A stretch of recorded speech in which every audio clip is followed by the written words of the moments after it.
सभी को नमस्कार, स्वागत है आप सभी का सर्वा क्लासेस में। अपने क्वेश्चन नंबर 9 देखते हैं। आप क्वेश्चन नंबर 9 देखिए, अपने को क्या कह रहा है कि बिंदु 11,9 और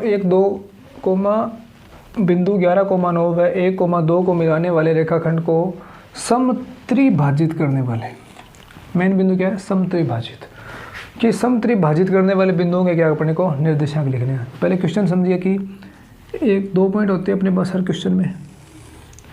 एक पॉइंट अपने ए मानते हैं या पी मानते हैं, कुछ भी मान सकते हैं। इसमें ए के निर्देशांक दे रखे हैं 11,9, एक बी के पॉइंट के निर्देशांक 1,2 दे रखे हैं।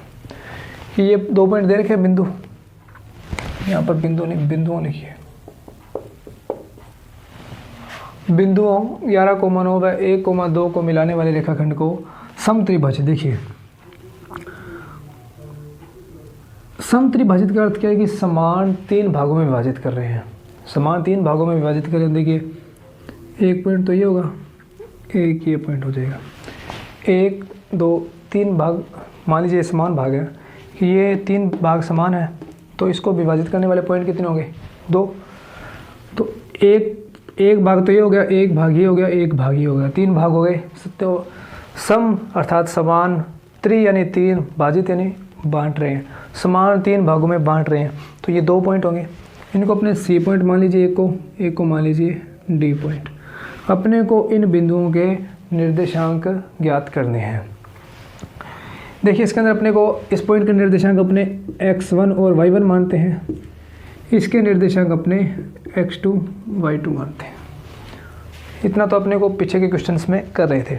अब देखिए अपने को सी बिंदु के अनुपात लिखने हैं। ये सी बिंदु है वो इस ए बी रेखाखंड को किस अनुपात में बांट रहा है। तो देखिए सी बिंदु से इधर वाली साइड जो लेफ्ट साइड है, इसके लेफ्ट साइड में कितने पार्ट हैं, देखिए टोटल तो 3 पार्ट हैं। देखिए 1, 2, 3 भागों में बांट रहा है ये सी पॉइंट के लेफ्ट साइड में। देखिए कितने भाग हैं, 1 भाग है, तो यहाँ पर लिख दीजिए 1। राइट साइड में कितने भाग है, तो 2 भाग दिख रहे हैं। तो यहाँ पर जो अनुपात आएगा वो आएगा 1:2, कि जो सी रेखाखंड है वो ए बी रेखाखंड को 1:2 में विभाजित कर रहा है, अंतर विभाजित कर रहा है। देखिए सी के लेफ्ट साइड तो 1 पार्ट है तो 1 लिख दिया, राइट साइड कितने पार्ट है, 2, तो 2 लिख दिया, अर्थात 1:2। इसी प्रकार अपने डी पॉइंट के निर्देशांक लिखने हैं। तो देखिए डी के लेफ्ट साइड कितने भाग पड़े हैं, 1 और 2, तो इधर लिख जाएंगे 2 अनुपात राइट साइड कितने हैं, 1। तो इसमें बस यही था कि अनुपात अपने को खुद लिखने हैं। तो देखिए अब अपने पास देखिए इस बिंदु के निर्देशांक अपने पहले सी बिंदु के निर्देशांक निकालने हैं। सी बिंदु के निर्देशांक के लिए मैं आपको सी का निकाल के दिखा देता हूँ, आप डी अपने आप कर लीजिएगा। सी पॉइंट के निर्देशांक देखिए, अपने सी बिंदु को x, y मान लेते हैं।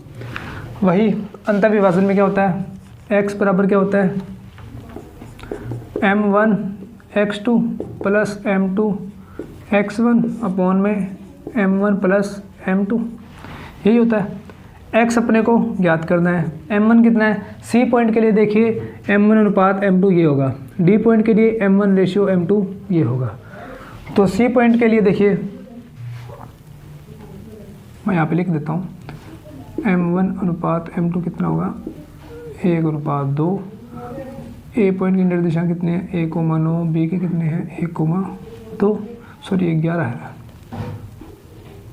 और अपने को सी पॉइंट के निर्देशांक x, y अपने को ज्ञात करने हैं, ये सी के लिए है। तो m1 की वैल्यू कितनी है, 1, x2 कितना है, इसको अपने x1 y1 माना है, इसको अपने x2 y2 माना है। तो x2 की वैल्यू कितनी है, 1, तो 1 गुना 1 प्लस m2 की वैल्यू कितनी है, 2, x1 की वैल्यू कितनी है, 11 बटा में 1 प्लस 2, 1 प्लस 2 की तो लिखते हैं 3। तो x बराबर 1 गुना 1 1 होता है, 11 दूना 22 अपॉन में 3, 22 और 1 23 बटा 3। तो x की वैल्यू कितनी आ गई अपने पास, x जो कोऑर्डिनेट था 23 बटा 3। इसी प्रकार अपने किसके लिए निकालते हैं, y के लिए। तो y के लिए क्या होता है, m1 y2 plus m2 y1 upon में m1 प्लस m2 होता है। तो y बराबर m1 की वैल्यू कितनी है, अब m1 की वैल्यू c के लिए निकालते हैं तो m1 की वैल्यू है 1, y2 की वैल्यू कितनी है, y2 की वैल्यू ये रही 2 पड़ी है, प्लस m2 की वैल्यू कितनी है 2, y1 की वैल्यू कितनी है, ये x1 है ये y1 है, तो y1 की वैल्यू है 9 अपॉन में 1 + 2 3 हो जाएंगे। 2 + 9 2 = 18 अपॉन में 3, ये आ गया अपने पास 20/3। अर्थात जो सी पॉइंट के कोऑर्डिनेट्स अपने पास क्या आए हैं 23/3 और 20/3। तो इस पॉइंट के कोऑर्डिनेट्स तो ये आ गए। अब अपने को डी पॉइंट के कोऑर्डिनेट और ज्ञात करने हैं। डी पॉइंट के कोऑर्डिनेट आप खुद ज्ञात कीजिएगा, वही फॉर्मूला लगाना है, x1 y1 के मान ये हैं, x2 y2 के मान ये हैं, अनुपात बस ये अनुपात चेंज करना है, जहाँ m1 था वहाँ पर तो लिखना है 2, m2 की जगह 1 लिखना है, कैलकुलेशन करके आंसर निकालना है। तो ये था अपना क्वेश्चन नंबर 9।